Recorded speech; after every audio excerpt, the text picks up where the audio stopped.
Daniel Reyes ran through the airport, one hand pulling a suitcase, the other holding 3 tiny jackets. His triplets, Leah, Mara, and Joy, hurried behind him, giggling and complaining about hunger. The departure screen blinked red. The gate agent gently shook her head. The plane doors had closed exactly 2 minutes earlier. He stood frozen while the terminal slowly emptied. Months of saving for this visit to their grandmother were gone in a moment. The girls sensed his silence and held his arms. Instead of scolding them for distractions, he forced a smile. "Adventure day instead," he whispered, though worry tightened his chest. They spent their last few bills on sandwiches from a vending cafe. Outside the terminal, winter air carried a sharp wind. Daniel checked his wallet again and sighed. The nearest affordable motel was miles away. A bench near the parking lot became their temporary resting place as evening shadows stretched across pavement. Near a lamppost, a woman sat wrapped in an old gray coat. Her hair was streaked silver, and beside her rested a torn canvas bag. She watched the children share fries, smiling faintly. Joy noticed first and walked toward her, offering the final piece without hesitation or fear. The woman accepted slowly. "Thank you, little star," she said softly. Her voice sounded educated, almost musical.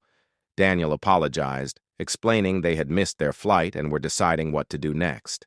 She listened carefully, not interrupting, as though every detail mattered deeply to her. When a stronger gust of cold wind blew, the girls shivered. Daniel realized they could not sleep outside. His small apartment was nearby, though cluttered and modest. After a long pause, he did something unusual. He handed the woman his spare apartment key, surprising even himself. "You can rest there tonight," he said. "It's warm and safer than here. We'll be back soon." The woman stared at the key as if it carried history. Her eyes glistened briefly before she nodded. She promised she would leave early morning and not disturb anything. Daniel and the girls spent hours wandering the 24-hour bus station until dawn. They told stories, played word games, and counted passing buses. Eventually, they returned home, tired but cheerful. As Daniel unlocked the door, he noticed something strange. The apartment smelled of fresh bread. Inside, the small kitchen table was cleaned, toys organized, and dishes washed. A warm loaf rested beside neatly folded blankets. The woman was gone. The children gasped in delight, but Daniel felt confusion. The place looked gentler, almost loved, like someone remembered it from long ago. That afternoon, the triplets explored their bedroom closet. Joy discovered an old wooden music box they had never seen before. Inside lay a photograph of a young woman holding a violin, standing beside another smiling woman. Clearly the same homeless stranger, only decades younger. Daniel's heart raced. The violinist in the photograph was Sophia, his late wife. She had died when the triplets were infants. He had never seen this picture before. The girls studied it closely. Leah whispered, "Daddy, why does she look like Mama's friend?" Under the photograph was a folded letter written in careful handwriting. It apologized for disappearing years earlier. The writer explained she had once been Sophia's music teacher, mentor, and guardian when Sophia lost her parents. She had believed she ruined Sophia's career after a disagreement that separated them forever. After Sophia died, guilt overwhelmed her. She lost her home, wandered cities, and followed news about Daniel and the children from afar. The airport meeting was no accident. She had been nearby hoping to see them once, never expecting kindness or recognition. The girls insisted on finding her immediately.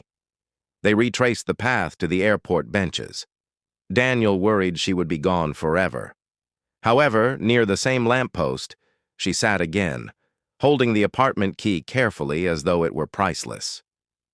When she saw the children running toward her, she stood in shock. Daniel showed the photograph silently.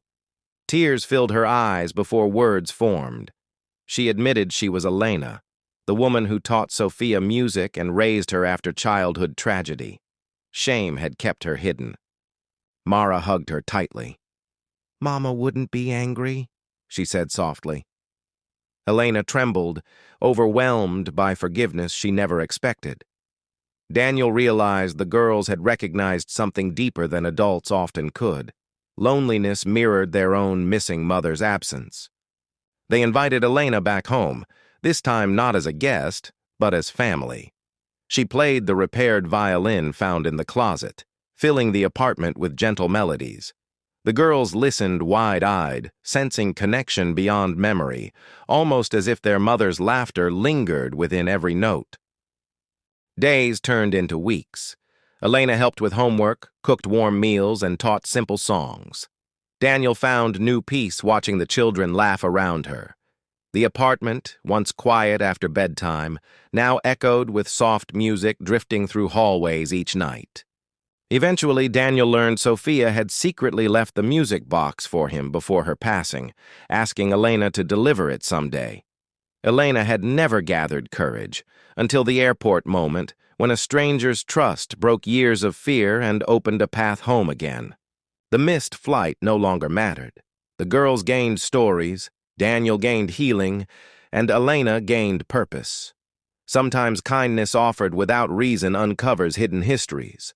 A simple spare key had unlocked not only a door, but a family waiting unknowingly to be reunited.